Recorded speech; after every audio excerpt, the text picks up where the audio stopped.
Hello children, this is Dr. Vinithavan and today we will catch up Italian and British unifications. So till now we know that unification in Germany, it took place because of military expedition led by powerful Prussia region. How did Italy got unified? Let us see this. If we talk about Italy, Italy was divided into 7 states during the middle of 19th century. The north was under Austrian Habsburg Empire, the center was under Pope, and the southern region was under Bourbon Kings of Spain. Only one territory, Sardinia Piedmont, was under an Italian princely house. And not only this, the Italian language, it did not have a common form and had many regional and local variations. Means it had many dialects. It was not similar, it was not spoken similar in all the places. As we have already read that Giuseppe Mazzini, one of the great revolutionaries of Italy, had tried to unify Italy during 1830s. He had also formed a secret society called Young Italy for the fulfillment of his goals. But the failure of revolutionary uprisings both in 1831 and 1848 turned the responsibility of unification of Italy on the soldiers of King Victor Emmanuel II, who was the ruler of Sardinia Piedmont. So now this was to be done through war. The elites of this region, they favored the unification of Italy as this would give them economic prosperity and political dominance. Just like Germany, a chief minister played a very important role in the unification of Italy. Here we are talking about Cavour. He was the chief minister of Piedmont who led the movement to unify the regions of Italy. He was neither a revolutionary nor he was a democrat. He was wealthy and educated elite who could speak French much better than Italian. It was due to the diplomacy skills of Cavour that Sardinia, Piedmont, along with France, they defeated the Austrian forces in 1859. Apart from regular troops, a large number of people, they voluntarily joined the army of Giuseppe Garibaldi. Now, who was this Giuseppe Garibaldi? He was an Italian general and was a nationalist. He was perhaps the most celebrated Italian freedom fighter. He was also a member of Mazzini's Young Italy movement and participated in a Republican uprising in Piedmont in 1834. Garibaldi led his volunteer forces in 1860 in South Italy and Kingdom of Two Sicilies and succeeded in winning the support of local peasants in order to remove Spanish rulers of Bourbon dynasty.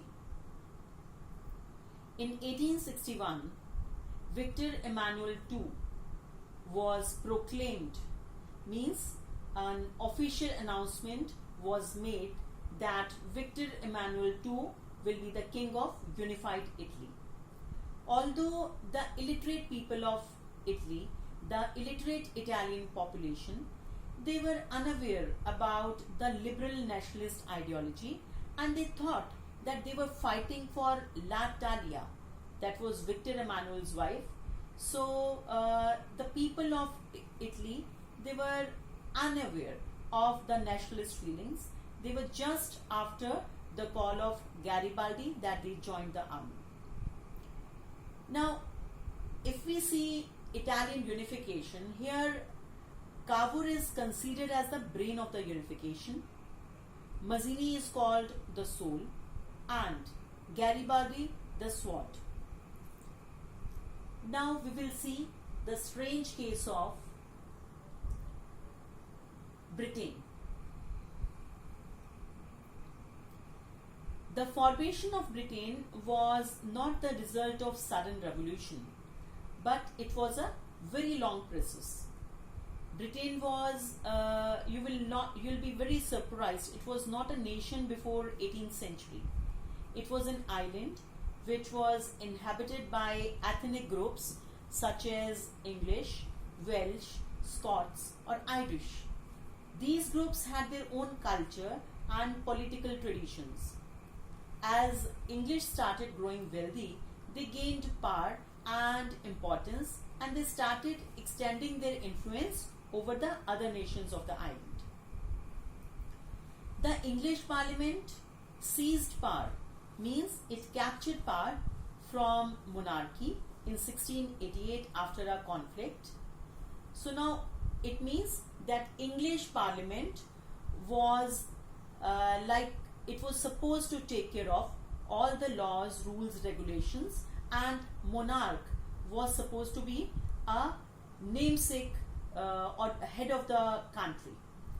This revolution is called Bloodless Revolution or Glorious Revolution. Finally, a nation state was formed with England at its center. In 1707, the Act of Union came into being between England and Scotland. This resulted in the formation of United Kingdom of Great Britain. Soon, England imposed its influence on Scotland. Even the British Parliament was dominated by English members only. Later on, the culture and political institution of Scotland were suppressed by the growing British power. For example, the Scottish were forced to not speak their own language, that was Gaelic language, and they were not supposed to wear their own national dress, and large number of Scottish Highlanders, they were forcibly driven out of their homeland. Ireland also had a similar story. This country was divided between Catholics and Protestants. Now Catholics and Protestants, they are the two sects of Christianity. So this country was divided into two sects. England, they helped Protestants of Ireland, and this resulted in the dominance of Protestants over Catholics. The revolts led by Catholics were suppressed by British dominance. Wolfe Tone, who was a leading Irish revolutionary, he formed a group named United Irishmen. He revolted against the English supremacy, but later on this revolt was also suppressed by the English in 1798. Finally, in 1801, Ireland was forcibly incorporated into United Kingdom. A new British nation came into being, which was largely dominated by English culture. The symbols of New Britain were the British flag, Union Jack, and the national anthem, God Save Our Noble King. And this keeps on changing. If there is a queen, then it becomes God Save Our Noble Queen. So the English language, it was promoted, and the older notions, they were left to survive as the subordinates.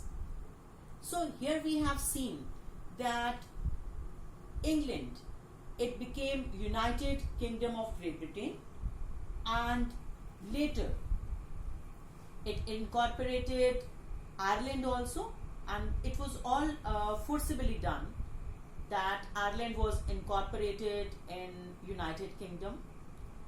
So this was the story of unification of Italy and Britain. So this was the story of unification. How Italy and Britain, they became a nation state. Very soon I will come up with a new video. Till then, keep safe, stay inspired. Goodbye.